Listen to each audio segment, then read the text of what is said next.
টানা বৃষ্টি আর পাহাড়ি ঢলে বিপর্যস্ত ৩ পার্বত্য জেলা ও কক্সবাজার। এখনো বিপদসীমার উপরে কয়েকটি নদীর পানিবন্দী লাখ লাখ মানুষ, সহায়তার আকুতি।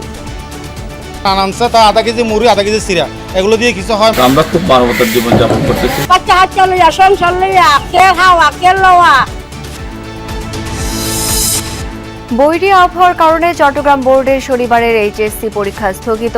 আরও কয়েক জেলায় প্লাবন পরিস্থিতি, স্বল্পমেয়াদী বন্যার আশঙ্কা, রাজধানীতে ভারী বৃষ্টির পূর্বাভাস। মানুষ খুবই কষ্টে চলাফেরা করতেছে, কিন্তু প্রয়োজন হয়, দরকার হয়, তখন তো আমাদের যাইতেই হবে বাধ্য হয়ে। 5-6 দিন ধরে বৃষ্টি বর্ষা খাইতে লইতে পারি না, কারণ কাজ কাম নাই। 100-এর মধ্যে 95 বাড়ি ডুবে গেছে পানিতে, আর 5 ঘর মতো আছে।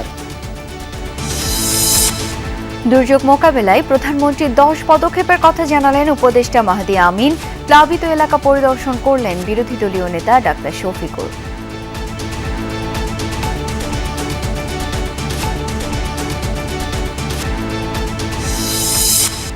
ডিসেম্বরে দেশে ফিরে আত্মসমর্পণ করতে চান শেখ হাসিনা।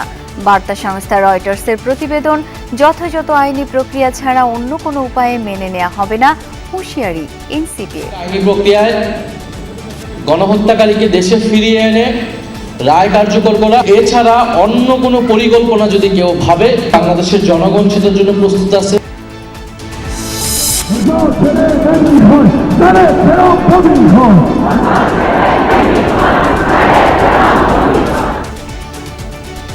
ছয় দিনের আনুষ্ঠানিকতা শেষে জন্মভূমি মাশহাদে চিরনিদ্রায় শায়িত ইরানের প্রয়াত সর্বোচ্চ নেতা আয়াতুল্লাহ খামেনি শেষ বিদায়ে শোকার্ত মানুষের ঢল।